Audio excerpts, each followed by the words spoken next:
साथियों, हम लोगों को अल्लाह ताला ने जहन दिया है, दिमाग दिया है, हम लोग सोचने का काम करें। आज हम लोग को विचार करना पड़ेगा। जो हमको वोट का अधिकार मिला है, जो हमको संविधान मिला है, बाबा साहब डॉक्टर भीमराव अम्बेडकर जी के 4 बच्चों की कुर्बानी का नतीजा है। आज हमारे दलित समाज की माताओं बहनों को भी सोचना पड़ेगा, क्योंकि वो दौर याद कीजिए, हजारों साल पुराना, जब आपको वस्त्र पहनने तक की छूट नहीं थी।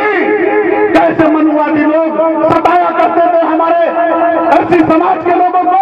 उनको सड़क पर चलने का अधिकार नहीं था, उनको बोलने तक का अधिकार नहीं था।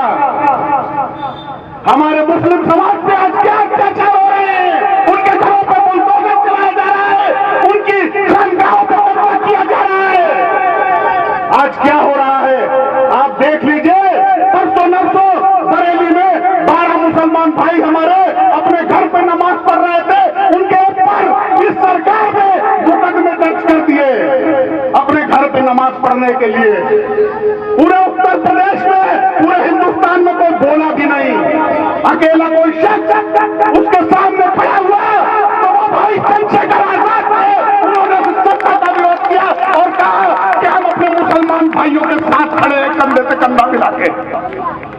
आप बताइए, आपके लिए अगर कोई लड़ रहा है तो सिर्फ एक शख्स भाई चंद्रशेखर आजाद जी है, जो आपके सुख दुख के लिए लड़ रहे हैं, आपके बच्चों के भविष्य के लिए लड़ रहे हैं, आपके बच्चों के भविष्य के लिए लड़ रहे हैं। आपको विचार करना पड़ेगा, वरना वो दौर दूर नहीं है जब मनुवादी ताकतें इस देश को पूरी तरीके से अपनी मुट्ठी में कर लेंगी। आज हमारे मुसलमान भाई यहाँ हमारे चचा लोग बैठे हैं। मैं पूछना चाहता हूँ कि हम लोग जिंदगी भर समाजवादी पार्टी को वोट देते हैं। आज समाजवादी पार्टी जब हमारे साथ खड़े होने चाहिए तो उसका कोई भी आदमी, कोई भी नेता, अखिलेश यादव को छोड़ दीजिए, कोई भी नेता हमारे साथ में नहीं खड़ा है। आज मुसलमानों के घरों पे बुलडोजर चलाया जा रहा है, उनके घरों को तोड़ दिया जा रहा है, मगर बोलने वाला कोई नहीं है।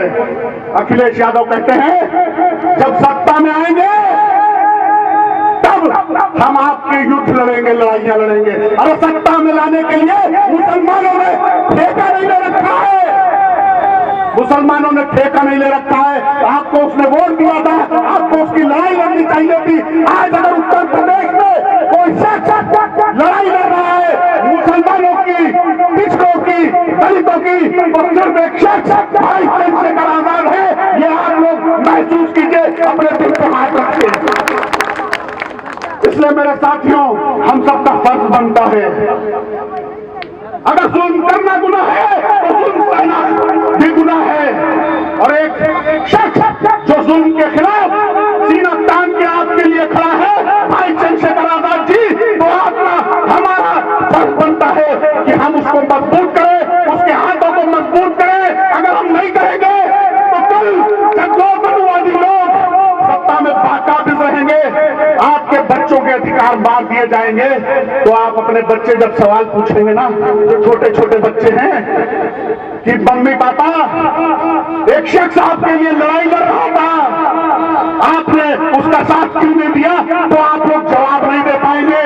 इसलिए हमें आज आपसे कहना है, आपको लकीर खींच देनी है और आजाद समाज पार्टी भीम आर्मी को इतना मजबूत कर देना है कि आने वाले 2027 में सत्ता में आजाद समाज पार्टी हो, भाई चंद्रशेखर आजाद जी उत्तर प्रदेश के मुख्यमंत्री बने।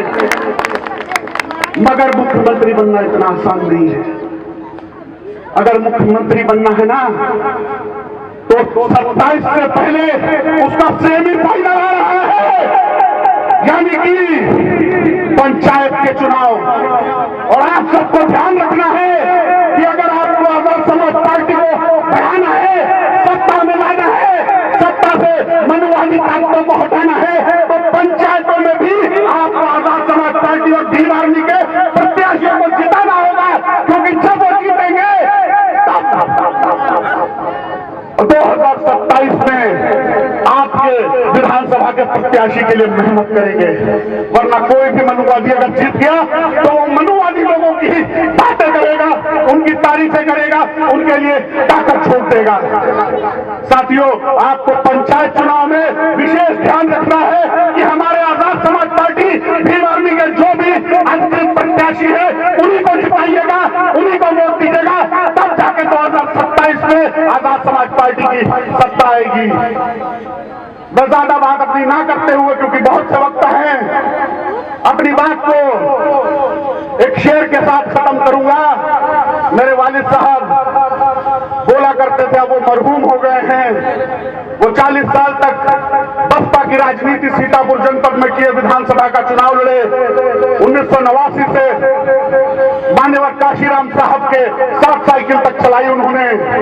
वो बोला करते थे, ये खामोश मिजाजी तुम्हें जीने नहीं देगी, ये खामोश मिजाजी तुम्हें जीने नहीं देगी, इस दौर में जीना है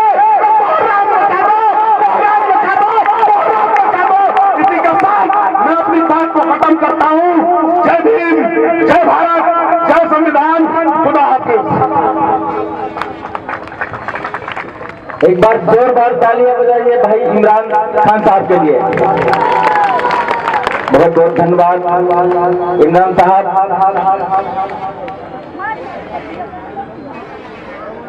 मेरे साथियों, अब हमारे बीच में अगले वक्ता की कड़ी में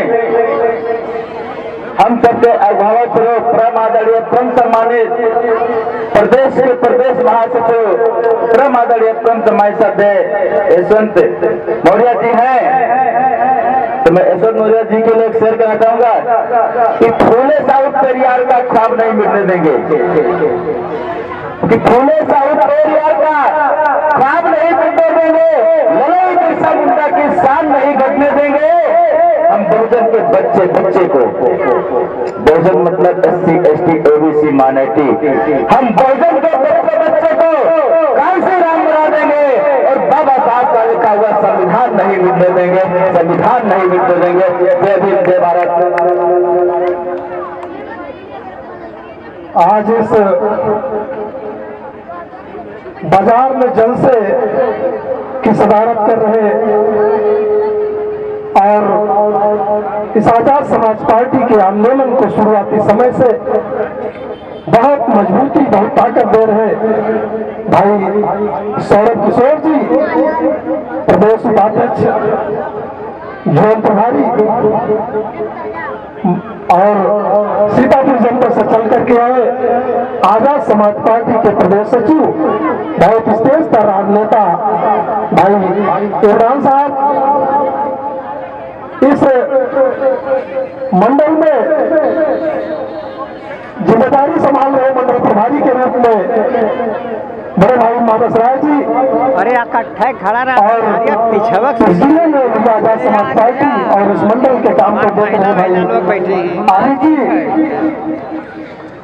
उसके अलावा इस मंडल में बहराइच जनपद से चल करके हमारे बीच में बहुत ही सूझबूझ वाले नेता, बहुत ही राजनीतिक समझ